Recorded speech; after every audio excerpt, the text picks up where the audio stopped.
Dear students of UP board class 12 English prose students, आज lecture 3 Hindi version lecture में हमारा topic है a girl with a basket, जिसको लिखा है विलियम सी डगलस ने। स्टूडेंट्स, ये जो विलियम सी डगलस हैं ये सुप्रीम कोर्ट के जज थे और इन 1950 ही केम टू इंडिया, वे भारत आए।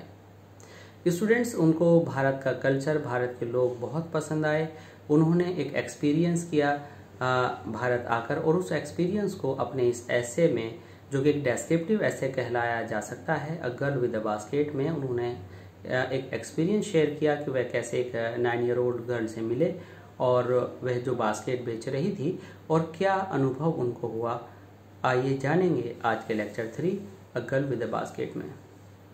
Student, this is M. Rahman and you are attending ORSC classes of English language. Definitely you are getting on very well student with us with our channel, so please don't forget to subscribe our channel. Please अगर आपको हमारे lectures अच्छे लगते हैं तो please subscribe कीजिएगा और like करना मत भूलिएगा, क्योंकि आपका लाइक करना हमें मोटिवेट करेगा और आगे और मेहनत करने के लिए इंस्पायर करेगा और हम आपको और बहुत कुछ बेहतर दे पाएंगे। तो प्लीज़ लाइक करना मत भूलिएगा, शेयर करना मत भूलिएगा और सब्सक्राइब हमारा channel ORSC classes of English language ज़रूर कीजिएगा। आइए शुरू करते हैं lecture 3 a girl with a basket. Students, यहाँ पर जो माई है वो राइटर है William C Douglas. William C Douglas कहते हैं माई आर्म्स वर फुल, मेरे बाजू भर गए थे। जैसा कि आप पीछे आपने सुना था कि उन्होंने पेपर बास्केट लिया, सींग बास्केट लिया और फैंस लिए और वेस्ट पेपर बास्केट लिया, तो इन सारी चीज़ों से उनके बाजू भर गए, उनके पास रखने के लिए जगह नहीं थी। I had no room. Students, यहाँ पर आप इंग्लिश को अच्छे से समझ लीजिए। नो रूम का मतलब यहाँ पर राइटर कह रहे हैं मेरे पास कमरा नहीं था, तो ये कमरा नहीं है स्टूडेंट्स। रूम का मतलब है मेरे पास बिल्कुल और गुंजाइश नहीं थी। लेट अलोन एनी नीड, बड़ा अच्छा जो ये पार्ट है, एक फ्रेज है। ज़रूरत की तो बात छोड़िए, मेरे हाथ में जगह भी नहीं थी। फॉर अनदर बास्केट, कि मैं कोई दूसरी टोकरी खरीदूं। Students, why did the writer not want to buy the basket? The reason is, writer इसलिए नहीं खरीदना चाहते थे टोकरी को कि ज़रूरत की तो बात आप छोड़िए, लेट अलोन एनी नीड। समझ रहे हैं, ये बोलने में बड़ा अच्छा है, लेट अलोन एनी नीड। किसी नीड की तो आप बात छोड़िए स्टूडेंट्स, बल्कि ये मान लीजिए कि मेरे हाथ भी भरे हुए थे और मैं दूसरी टोकरी क्यों खरीदूं। Balancing my baskets and fans on my left arm, सीधे हाथ पर रखे थे, लेफ्ट आर्म से उन्होंने अपने सारे सामान को, आर्टिकल्स को, बास्केट्स को, फैंस को बैलेंस करते हुए, I reach in to my right pocket, coat pocket, मैंने अपना हाथ अपने राइट कोट पॉकेट में डाला। आई रीच का मतलब मैं कोट पॉकेट में नहीं गया। इसी तरह से इंग्लिश में लिखा जाता है कि मैंने अपना हाथ दाहिनी कोट पॉकेट में डाला। And got a handful of change, और मैंने कुछ सिक्के निकाले। हैंडफुल हाथ भर के। परहैप्स 50 सेंट्स इन ऑल, मुझे लगता है वो आधा डॉलर था, नहीं सॉरी 15 सेंट्स है, 50 नहीं है, वह 15 सेंट्स होंगे सारे। Which I deposited in the basket that the young girl held imploringly. Imploringly means students with request, गिड़गिड़ाते हुए, you can say, to back for urgently. Students, उस लड़की, क्या हुआ दोबारा बताते हैं कि जब उस गर्ल ने बड़े ही पैथेटिक कंडीशन में, बड़े ही अर्नेस्ट वे में, गंभीर रूप में जब राइटर के सामने उस टोकरी को उठा रखा था, राइटर अनेबल थे एक नई टोकरी खरीदने में, तो उन्हें लगा कि बच्ची को पैसे दे दिए जाएं, तो उन्होंने जेब में हाथ डाला, 15 सेंट मुट्ठी भर के सिक्के निकाले और उस लड़की की टोकरी में रख दिए। उस टोकरी में जो राइटर के सामने इम्प्लोरिंगली मीन्स विद अर्नेस्ट रिक्वेस्ट, पूरी गंभीरता के साथ उस लड़की ने स्टूडेंट्स हाथ में उठा रखी थी। ठीक है, तो यहाँ इम्प्लोरिंग का मतलब है एक तरह से बैक फॉर अर्जेंटली मीन्स गिड़गिड़ाते हुए। I tried to explain that I couldn't buy the basket but extend the gratuity as a substitute. और मैं उसे ये समझाना चाहता था, मीन्स द राइटर उस लड़की को ये समझाना चाहते थे कि extended the gratuity means extended to give here, यहाँ देना मीनिंग है, ग्रेचुइटी मीन्स एक तरह की आप मान लीजिए कि एक हेल्प देना चाहते थे, एक ऐच्छिक दान देना चाहते थे उस लड़की को बदले में, सब्स्टिट्यूट बदले में, किसके बदले में? खरीदने के बदले में, क्योंकि राइटर को तो ज़रूरत थी नहीं, राइटर के हाथ भरे हुए थे। उन्होंने बच्ची की ज़रूरत को समझ करके कुछ पैसे उसकी टोकरी में रख दिए, लेकिन यह किया। Writer says I realise at once what offence I had given. Students, ये बहुत इंपॉर्टेंट क्वेश्चन के लिए पॉइंट है, तभी राइटर को एहसास हो गया कि क्या बड़े से बड़ा गुनाह उन्होंने कर दिया है। आई रियलाइज्ड, मैं जान गया, एट वंस, तुरंत, व्हाट ऑफेंस, क्या गलती, आई हैड गिवन, मैंने कर दी है, आई हैड डन, मैंने कर दी है। मीन्स जैसे ही उन्होंने लड़की की टोकरी के अंदर 15 सेंट्स रखे, वह समझ गए कि उनसे गलती हो गई है। अब स्टूडेंट्स आप कहेंगे अरे गलती क्या हुई, गलती तो उन्होंने नहीं करी। अब देखिए कैसे लड़की का जो अपना एक पर्सनैलिटी है हमारे सामने आता है।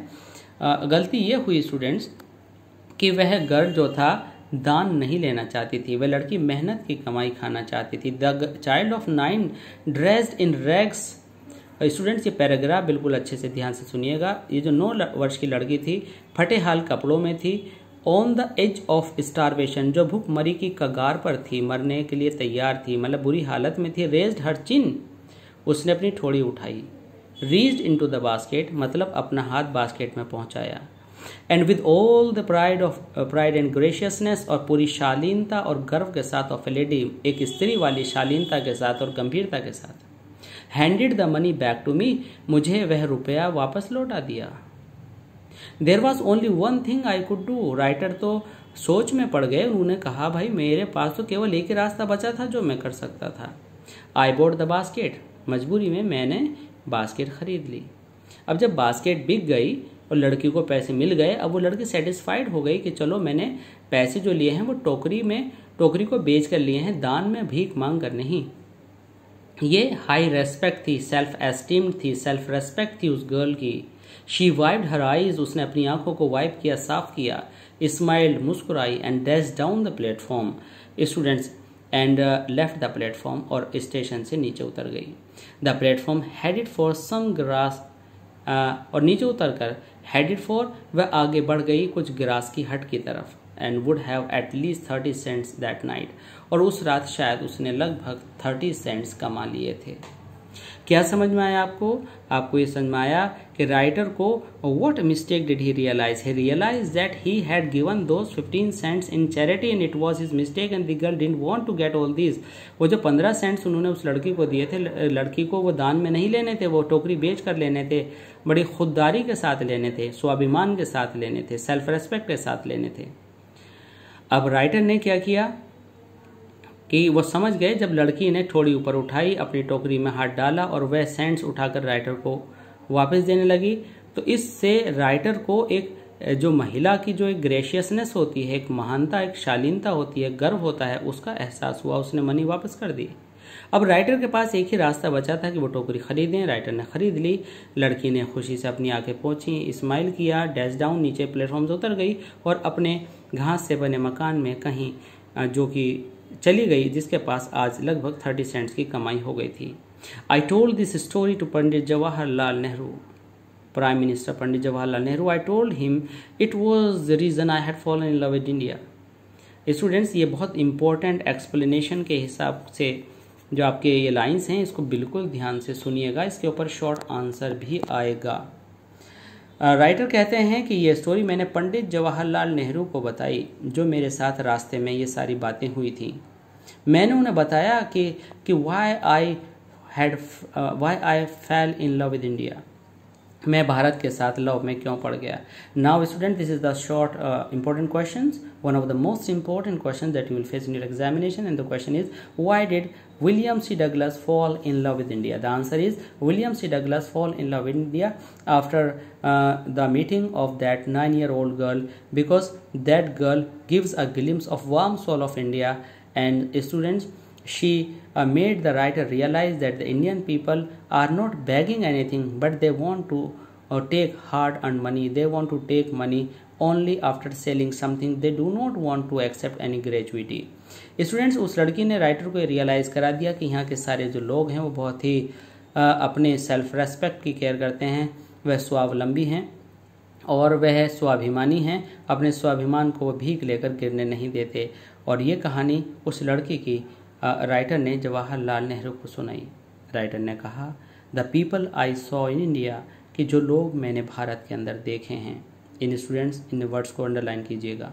Those in the villages as well as those in the high offices, और न केवल गांवों में बल्कि इन हाई ऑफिसेस, बल्कि जो पढ़े लिखे लोग भी हैं, दोनों के दोनों है both pride and live sense of decency.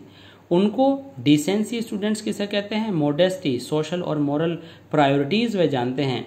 उन्हें सामाजिकता का एहसास है, उनके अंदर शालीनता है, उनके अंदर बड़ा शानदार सेंस है, उनके अंदर स्वाभिमान है। अर्थात मैंने भारत के पढ़े लिखे लोगों में और मैंने भारत के देहाती लोगों में, दोनों लोगों में ज़िंदगी जीने का गर्व और एक शानदार जो सेंस है डिसेंसी का, शालीनता का और अच्छी नागरिकता का, सिटीजनशिप का, वो मैंने भारतीय लोगों में देखा है और उससे मैं बहुत प्रभावित हुआ हूँ।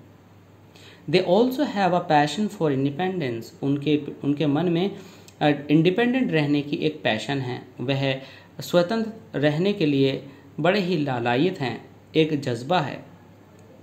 और this beautiful child born in squalor, और ये ब्यूटीफुल लड़की, स्क्वेलर मीन्स जो गंदगी में, कूड़े करकट में, मतलब एक खराब माहौल में पैदा हुई, एंड पॉवर्टी, गरीबी में, अनएजुकेटेड और अशिक्षा में पैदा हुई, and in both grammar and manners, जिसको तौर तरीका नहीं आते, जिसको पढ़ाई नहीं आती, had given me a glimpse of the warm soul of India.